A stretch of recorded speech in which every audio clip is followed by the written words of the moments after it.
And we welcome you back to Your Money Matters. My name is Cabot Ray, and I'm here with Mike Martinez, who is the CEO, founder of the Pension Group. And we are going to talk about pensions, your specialty, in just a moment. But first, if people want to get in touch with you, if they have questions regarding any segment we talk about, how do they do that? Yeah, they can certainly give us a call, here at the office, 614-423-4600, or the link below, or they can go to thepensiongroup.com to get more information. But that's one of the first steps. Don't procrastinate when it comes to your retirement. Take the step. Call now. Excellent. Okay, let's talk about pensions. Pensions, they were a lot more common 30 years ago than they are now. But there is still a population, a percentage, and I'm thankful that I'm part of that do have pensions and are counting on them to be a big part of their retirement plan. Now, you specialize in pensions, but there are a lot of things people may not know about pensions. For instance, are pensions taxable when you finally get to the age where you're collecting them? It's certainly taxable, and it's something on a federal as well as a state level. You're going to have to pay taxes. I often get, questions from a lot of clients, is my pension safe? Right. What we experienced last year due to these, Jerome Powell continually increasing interest rates, we saw 25, 75, 75, 75, 75, then a 50 basis point increase, the second largest rate increase since 1972, almost the first.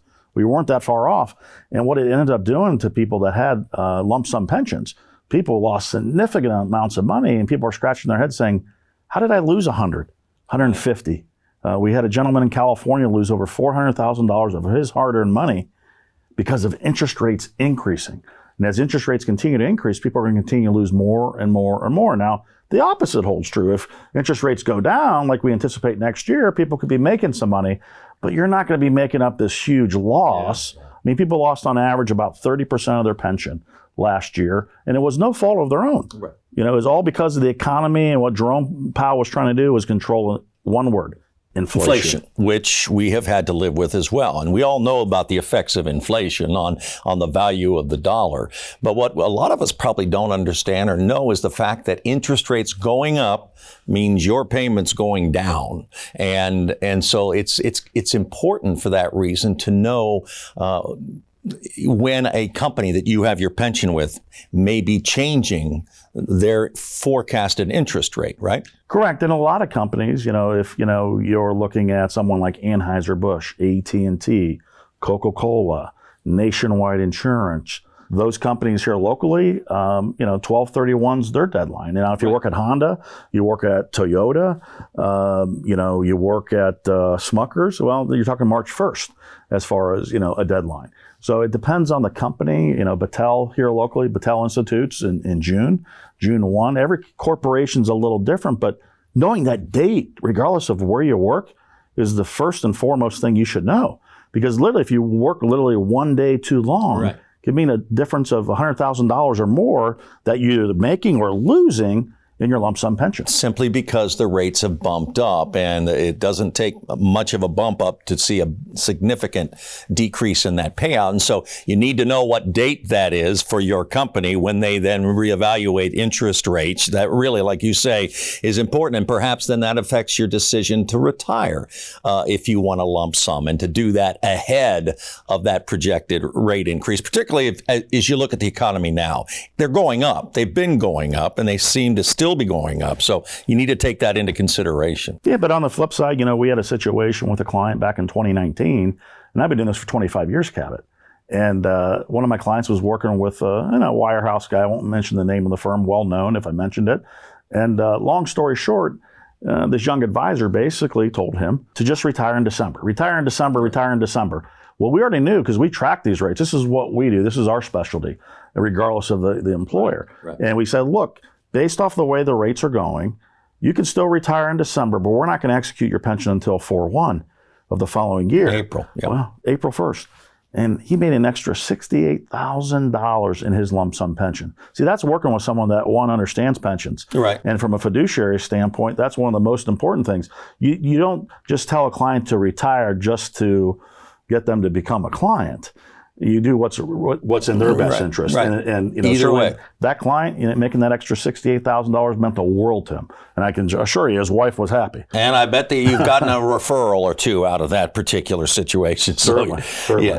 A couple of basic things about pensions. You need also, when you first sign up, I guess, to get to a program, you need to decide if it's all going to you, or is it going also to your wife? Because if you don't and you pass away, it's done.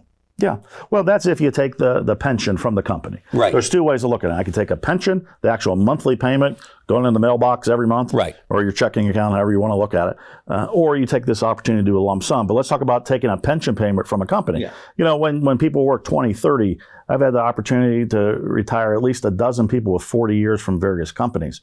I always ask the question, is it the same company you worked with 40 years ago or 30 years ago? Right. And the answer is always no, it's not. And the concern that I have is if you take a pension payment from the company and you're married, very seldom do you want to take a single life only. Right. That's because if you do, your spouse, when you pass away, your spouse doesn't get anything. Right. Zero. But let's say you choose a joint option, which most spouses do. If something should happen, to that individual that has the pension, they pass away, the remaining spouse would still get the maybe a reduced amount, right? Maybe 50% or even 100%. And obviously there's differences in payouts. But the most important thing I tell people is if you take a pension from a company, something happens to you and or your spouse, whatever you don't use, nothing goes to your beneficiaries. Right. Nothing goes to your kids. That's why if you're going with the lump sum philosophy, you get that money out, but you need to probably put it in the hands of a person who knows how to take care of it, rather than just decide, well, I'm going to live life really big the next couple of years, because you've had that experience too. Yeah, we've seen that where some people have blown through $200,000-$300,000 in a year, and it would have been better for them to take that as an option. So, take the option of taking the pension. But the majority of people can live within their means. They live within a budget, right, along with that and Social Security. And, we can show them how we can provide guaranteed lifetime income with using annuities, or we can use managed money where we can live on dividends. A lot of different strategies that we can do. But the most important thing is something should happen to you or your spouse, whatever you don't use, the remainder goes to your children. And that's one of the most important things about a lump sum. Yes. Okay, very good. And thank you, Mike.